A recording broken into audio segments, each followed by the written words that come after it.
Warren Faintly is a storm chaser. Beginning in April and continuing through November, he can be found on the trail of tornadoes, thunderstorms, and hurricanes, photographing their spectacular beauty and power. When he is not out chasing storms, Warren is at home at Tucson, Arizona, where he sells his photographs through his business, a stock photo agency. Stock photos are important for building presentations since we use them for details. Remember that, guys? Storm seasons and chasing. Storms are caused by certain kinds of weather patterns. This is important for social studies class. The same patterns are found in the same areas year after year. For example, every spring, large areas of cool, dry air and warm, moist air collide, over the central United States. We're talking about warm air and cool, dry air colliding, crashing into one another. If the winds are right, tornado-producing thunderstorms appear. That's why tornadoes in the south central United States are most likely to happen in spring. During July and August, shifting winds push moisture from the south up into the Arizona desert. When the cool, moist air is heated up by the hot desert, storm clouds form. That's why Tucson has summer thunderstorms. Could you imagine that? In the summer, lots of rain and thunderstorms. In the late summer and early fall, when oceans in the northern Atlantic and warmest tropical storms form off the west coast of Africa, a few of these turn into the hurricanes that sometimes batter the east and Gulf Coast of North America. And then we have this amazing little timeline of when thunderstorms, tornadoes, and hurricanes are most likely to happen in Tucson, Arizona. Ooh, spooky. Because Warren is a storm chaser, his life also follows these weather patterns. Each spring, Warren goes on the road, traveling through parts of the United States likely to be hit by tornadoes. During the summer, he stays near Tucson so he can photograph the thunderstorms that develop over the desert. In the late summer and fall, he keeps an eye on weather activity in the Atlantic Ocean, ready to fly to the east coast of a hurricane if a hurricane appears. Chasing hurricanes. By the first or second week in September, Tucson's summer thunderstorms are ending. There won't be much lightning until next summer. Whew! But that works out well for Warren, because August through November are months when hurricanes sometimes strike the east and Gulf coasts of the United States. Although Tucson is far from the areas where hurricanes hit, Warren begins his hurricane chases from home. He uses his computer to get information on tropical storms or hurricanes moving towards North America. This is a perfect moment for us to think of social studies and how we use geography as part of the storm chasing career. And if you were ever to think of becoming a storm chaser, you would need to know all about location, you would need to know about dealing with a computer, maybe knowing how to make a map of a place to be able to study this storm.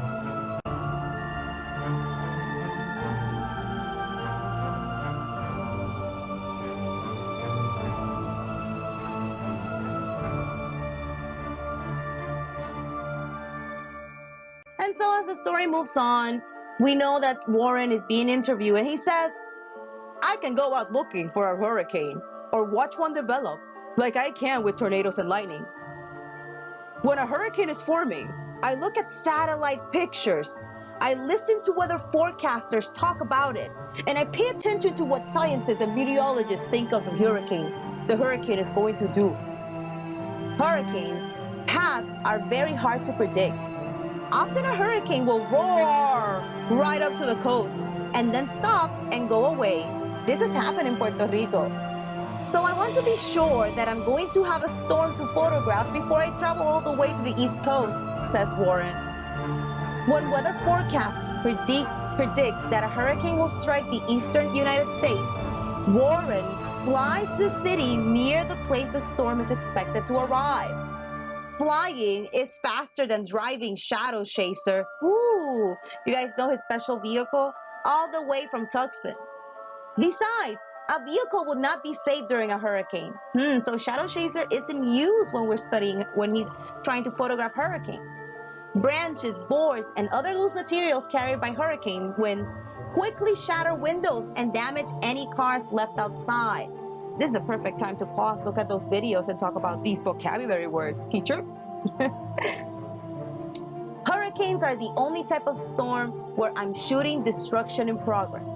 With tornadoes, you're not usually close enough to shoot the destruction. If you are, you're in a very dangerous place. With hurricanes, I'm shooting palm trees bending until they're ready to break and floodwaters splashing over the bank. Those kinds of shots really separate hurricane photos from the others. Most of my hurricane photos are wind shots with heavy rains. Finding a place to stay safe while I take hurricane photos is also a challenge. I like to find a solid garage. A good concrete garage is going to be able to withstand the high winds.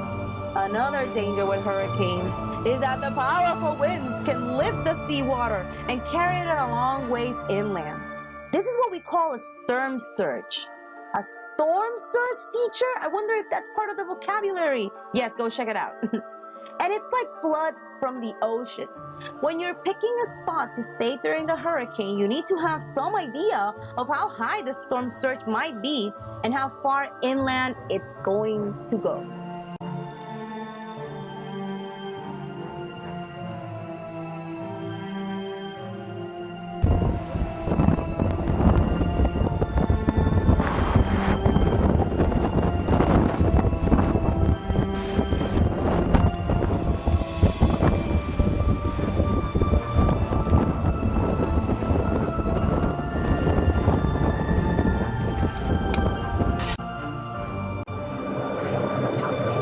And so we've arrived to the most important part, Hurricane Andrew. On Saturday, August 22nd, 1992, hey, the year my sister was born, after a 7-hour flight from Tucson, Warren arrived in Miami, Florida. Ooh. He had arranged to meet Mike Locka and Steve Watchholder, two other experienced hurricane chasers. Hurricane Andrew was expected to hit the Florida coast in 2 days. So Mike, Steve, and Warren had agreed to work together to predict where the storm was going to hit, scout out a safe place to stay, and photograph the storm.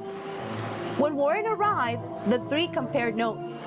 They knew from weather reports and bulletins from the National Hurricane Center that Andrew had the potential to become a very dangerous storm. The hurricane was about 520 miles from Miami. It was heading in a direction at about 14 miles per hour. The storm had sustained wind speeds of 110 miles, and they were expected to increase. Warren, Mike, and Steve agreed to get a good night's sleep and meet at noon the next day to go over the latest forecasts. When they had a better idea of where the storm would hit, they could start looking for a safe place to stay. Mike and Warren found a sturdy 7-story park garage in an area called Coconut Grove. It was built with thick concrete walls, very safe, especially for a hurricane, and looked like a fortress. But the outside walls also had large squares openings and could be used for taking pictures. Fort Andrew, as Warren began calling the building, was located on a slight hill, which would help protect it from the storm surge. Oh, look, that's the building where Warren, Mike, and Steve find shelter. Steve, Mike, and Warren set up what we're gonna know as the command center. Beep, boop, boop, insert robot music, not creepy music, on the 5th floor of the garage. They stockpiled food, water, rope, and waterproof bags, as well as their photography equipment. I wonder why they needed those materials. And what other materials can you think of needing when dealing with hurricanes nowadays? The three took turns monitoring the latest updates on TV and radios. As the sun set, Warren and his friends waited anxiously. By 11 p.m., there was still no sign of the storm. They began to wonder whether the hurricane had changed directions. But reports on the TV and radio kept saying that Andrew was still headed straight for land, and its strongest winds were expected to hit the area where Warren, Steve, and Mike were staying. Dun, dun, dun, dun! About 2:30 a.m., Hurricane Andrews finally arrived. Warren was watching when bright flashes began appearing in the northeast. The lights looked like fireworks. Actually, they were sparks and explosions as the approaching winds knocked down the power lines and transformers. Transformers? I wonder what's that? Warren will never forget the sounds of that night. At first, there was just noise of sparkling electric lines and trash cans rolling down the street. But as time passed, the wind just kept getting louder and louder, and scarier and scarier.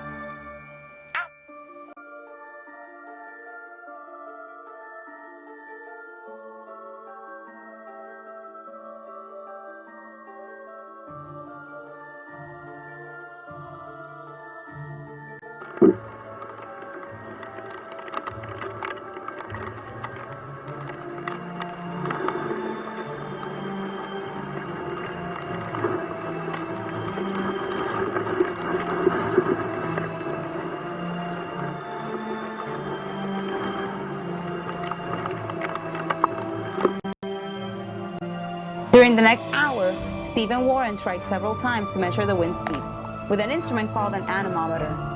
Steve held the instrument out an opening in the wall, and Warren used his flashlight to read the dial.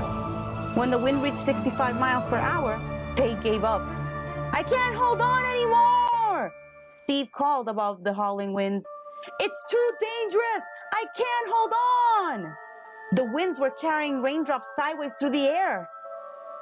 Around 3:45 a.m., we began to hear bursts of breaking glass as the winds became strong enough to blow in windows.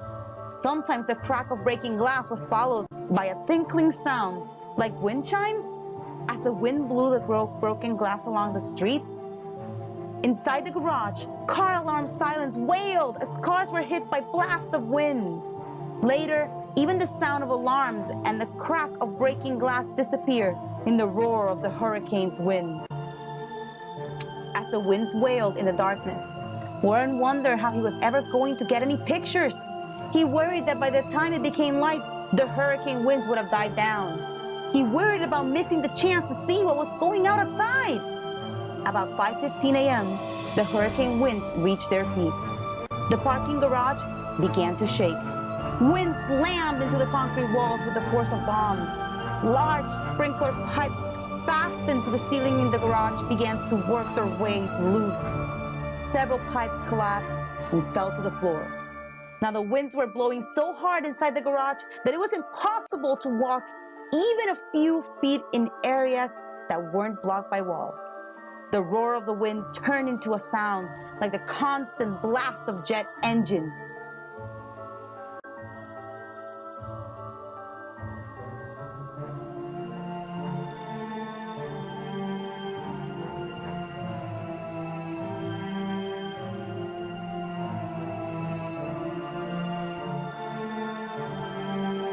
6 a.m., with the wind still howling, Warren saw the first faint light of the new day. As the sky gradually turned a strange blue color, Steve, Mike, and Warren looked out on a scene of terrible destruction. Broken boats and parts of boats had been carried by the storm surge from the marina almost to the garage. A tree that had been torn from the ground during the night had smashed into the side of a parked truck. Although most of the buildings around the garage were still standing, many have been heavily damaged. Aww. When there was finally enough light for his camera, Warren headed outside. Leaning into the strong winds, he carefully made his way towards the marina. At times, gusts of winds knocked him to the ground.